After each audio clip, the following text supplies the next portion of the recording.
এবং এই শহরে যারা বক্তব্য শুনছেন আমাদের এই বিক্ষোভ অবস্থানের সবার সকলকে আমার আন্তরিকভাবে জাতীয়তাবাদী অভিনন্দন, নমস্কার ও সালাম। আপনারা ইতিমধ্যে আমার পূর্বের বক্তাদের কাছ থেকে জেনে গেছেন যে আজকে ধুলিয়ানের টাউন কংগ্রেসের সহযোগিতায় ছাত্র পরিষদ, যুব কংগ্রেস, কিষাণ Congress, ST cell, minority cell সংগঠিতভাবে আজকে ধুলিয়ান পৌরসভায় কেন রেগুলেশন দিতে এসেছে, কেন আজকে এই বিক্ষোভ অবস্থান? আমরা এমন একটি সময়ে বিক্ষোভ অবস্থান করছি, রেগুলেশন দিচ্ছি, যেখানে গোটা ভারতবর্ষে একটি অপদার্থ সরকার বসে রয়েছে।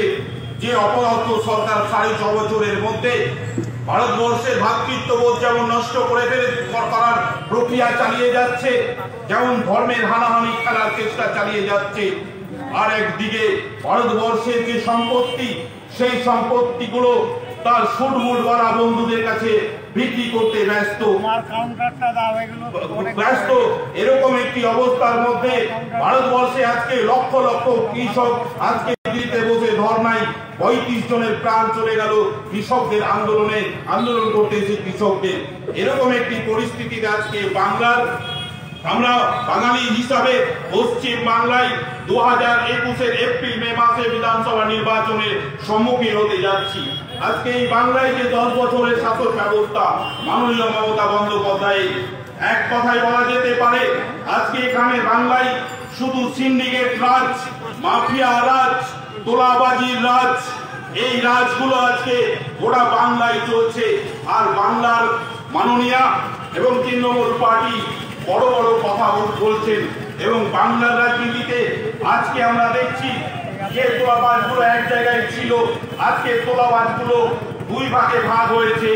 বাংলার রাজনীতিতে যখন কংগ্রেসের নেতৃত্বরা এই সরকারের, তৃণমূলের সরকারের বিরুদ্ধে কথা বলতো, তাদের শোষণ তোষণ নীতির বিরুদ্ধে কথা বলতো, তখন বলতো বাংলার মানুষকে যে কংগ্রেস মিথ্যা কথা বলছে। আজকে কিন্তু তারাই সেই কথাগুলো প্রমাণিত করছে। অভিযোগ বলতে চাইছে শুভেন্দু কত বড় তোলাবাজ, আর শুভেন্দু বলতে চাইছে অভিষেক কত বড় তোলাবাজ। মুকুল রায় বলতে চাইছে মমতা বন্দ্যোপাধ্যায় কত বড় তোলাবাজ, আর মমতা বন্দ্যোপাধ্যায় বলতে চাইছে মুকুল রায় কত বড় তোলাবাজ। আজকে তাদের নেতারাই তাদের মুখোশগুলো আজকে বাংলার সামনে রাখছে। সেদিন যে কংগ্রেসের নেতৃত্বরা বাংলার মানুষকে বলতে চেয়েছিল, আজকে সেটা প্রমাণিত। এবং আজকে এই শাসন ব্যবস্থায় গোটা পশ্চিম বাংলায় চোখ রাঙানির শাসন ব্যবস্থা কায়েম করে রাখতে চাইছে। একদিকে সাম্প্রদায়িক দলকে নিমন্ত্রণ দিয়ে, উৎসাহ দিয়ে বাংলায় ঘর সংসার তৈরি করার জায়গা করে দিয়েছে বিজেপিতে মাননীয় মমতা বন্দ্যোপাধ্যায়, আর একদিকে সেই বিজেপিকে সামনে রেখে ধর্মীয় বিস্ফোরণ করার চেষ্টা করছে বাংলার রাজনীতিতে, এবং সেই ধর্ম বিনিয়োগের এবং যে হানাহানি করার চেষ্টা চলছে, চোখ রাঙানি যে চলছে বাংলায়, এই জায়গায় দাঁড়িয়ে আজকে কংগ্রেস গোটা পশ্চিম বাংলায় অধীর রঞ্জন চৌধুরীর নেতৃত্বে ঝাঁপিয়ে পড়েছে তাদের এই অশুভ শক্তির হাত থেকে রক্ষা করার জন্য। এরকমই একটি চোখ রাঙানি আজকে সারা পশ্চিম বাংলায় যেমন চলছে, আমরাও শামশেরগঞ্জের লোক হিসাবে আজকে শামশেরগঞ্জের মাটিতে, ধুলিয়ানের মাটিতে এখানকার টিএমসি নেতাদেরও আমরা চোখ রাঙানি দেখছি। কদিন আগেই এখানকার বিধায়ক বলছিলেন নভেম্বর মাসেই আমার নামে সমালোচনা, এই ধরনের হুমকির সুরে কথা বলছিলেন।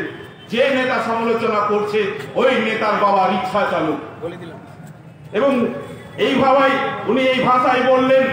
আমি বলতে চাই যে আমি ছোট থেকে ধুলিয়ান শহরে বড় হয়েছি, ছোট থেকে বড় হতে দেখেছি আমাকে মানুষ, এবং খুব ছোট থেকে আমি সমাজ সেবায় যুক্ত এবং রাজনীতির সঙ্গে যুক্ত।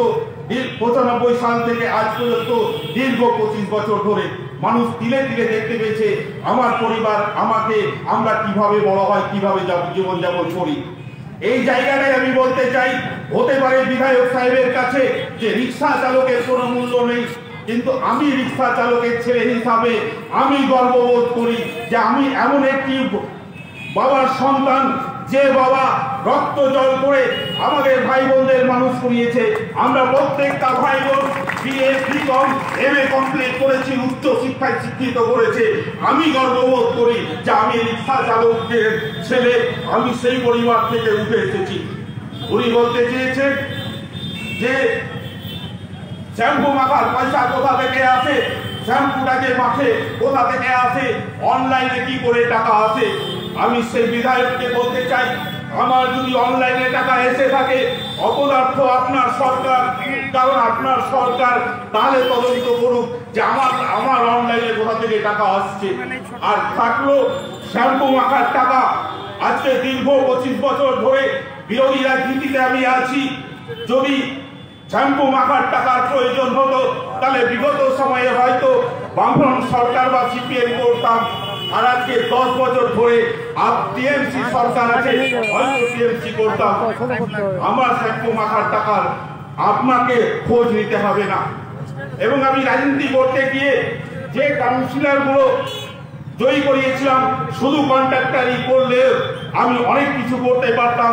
আমার মনে হয়নি যে আমাকে রাজনীতি থেকে ইনকাম করতে হবে, আমার মনে হয়নি যে আমাকে রাজনীতি থেকে গাড়ি বাড়ি করতে হবে। আমি স্বচ্ছতার সঙ্গে রাজনীতি করি। আরেকটা কথা বলেছেন যে নেতা নিজের বাবার দুর্দশা দেখে না, আপনাদের কি করে দেখবে। হ্যাঁ, ঠিক বলেছেন। আমার বাবাকে 4 চাকায় চাপিয়ে ঘুরে বেড়াতে পারি না, কারণ আমি লুটের রাজনীতি করি না, আমি তোলাবাজির রাজনীতি করি না, আমি কয়লার বিক্রি করার কাছ থেকে তোলা খাই না, আমি টুকটুকি বালকের কাছ থেকে তোলা খাই না, মাটি বিক্রি করে খাই না, বেইমানি টাকা লুট করে 4 চাকা কিনে বাবাকে চলাতে পারি না। আপনি একটা সময় বহরমপুর যখন যেতেন তখন আলফাজউদ্দিন আমাদের কংগ্রেসের নেতাকে বলতেন যে সাজু মোড়ে আপনি একটু দাঁড়ান, আমি আসছি আপনার গাড়িতে বহরমপুর যাব। আলফাজউদ্দিন অনেক সময় বলতো যে ইসলাম খান কি বলবো, ওনাকে নিয়ে যেতে ইচ্ছে হতো না, তখন বলতাম যে না, আমি মহিষালিয়ে দিয়ে চাঁদের মোড় দিয়ে বেরিয়ে যাব। তখন উনি কি করতেন যে চাঁদের মোড়ে গিয়ে বসে থাকতেন আলফাজউদ্দিন তার গাড়িতে চেপে। আজকে কোথা থেকে আপনার কাছে 4 মেম্বার বাড়িতে যতজন আছে ততজনের 4 চাকা এলো, কোন জায়গা থেকে টাকাগুলো এলো, এটা আপনি এলাকার মানুষ ভালো করে জানে।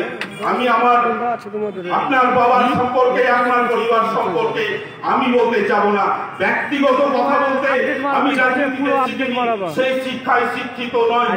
আপনার ব্যক্তিগত জায়গা আমি বলতে যাবো না, কারণ আপনি কোন পরিবার থেকে এসেছেন, কোন পরিবার থেকে আপনার কি ছিল, আজকে কি হয়েছে, এটা শামশেরগঞ্জের মানুষ দেখতে পাচ্ছে, এটা শামশেরগঞ্জের মানুষ দেখতে পাচ্ছে। তাই আমি এটা বলতে চাই, উনি আরো অসভ্য ভাষা বলেছেন যে অমুকগিরির পয়সায় চলে নাকি।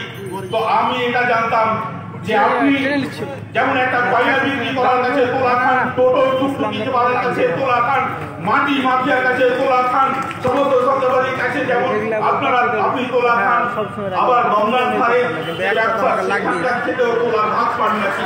তাহলে আপনি কেন ওই শব্দটা আমার ক্ষেত্রে ব্যবহার করেছেন আপনি, এটা আমার মাথায় ঢোকে না। তাই আমি এটা বলতে চাই, এই সভা থেকে তাদের নেতা যারা যারা বক্তব্য রাখছেন আমাদের নেতাদের আক্রমণ করছেন, আমাকে ব্যক্তিগত নোংরা ভাষায় আক্রমণ করছেন, আপনারা সামলে কথা বলুন, সম্মান দিয়ে রাজনীতি করার চেষ্টা করুন, এটা আপনাদের কাছে আহ্বান রাখবো, এটা অনুরোধ রাখবো। তাই আমি আমার বক্তব্য দীর্ঘায়িত না করে আপনাদের এলাকার সমস্ত শ্রেণীর মানুষের কাছে বলতে চাই যে একদিকে সাম্প্রদায়িক শক্তি বিজেপি, আর একদিকে আরেক সাম্প্রদায়িক তৃণমূল, এই দুই অশুভ শক্তি যে বাংলায় বিরাজমান হতে চাইছে, ক্ষমতার দিকে এগিয়ে যাওয়ার চেষ্টা করছে, সেই জায়গাটায় দাঁড়িয়ে অধীর রঞ্জন চৌধুরীর নেতৃত্বে কংগ্রেস এবং বাম জোট, এই জোটে যে বাংলা রাজনীতি অধীর চৌধুরীর নেতৃত্বে হতে যাচ্ছে, আপনারা কংগ্রেসের প্রত্যেকটা আন্দোলনে, প্রত্যেকটা সভায়, প্রত্যেকটা গণ আন্দোলনে যেভাবে উদার মানসিকতায় দুহাত তুলে আশীর্বাদ করার মতো এগিয়ে এসেছেন, আজকেও সেটা জনজোয়ারে প্রমাণিত যে কংগ্রেসের ঝান্ডার নিচে আপনারা যেভাবে এগিয়ে এসেছেন, ভবিষ্যতে আপনারা এগিয়ে আসবেন। আর এই অপদার্থ তৃণমূল এবং এই অপশাসনকে উৎখাত করার জন্য আপনারা আরো এগিয়ে এসে সক্রিয়ভাবে ভূমিকা নেবেন, এই আহ্বান, এই অনুরোধ রেখে আমি সকলকে আবার আন্তরিকভাবে জাতীয়তাবাদী অভিনন্দন জানিয়ে আমি আমার সংক্ষিপ্ত বক্তব্য শেষ করছি। জয় হিন্দ, বন্দে মাতরম।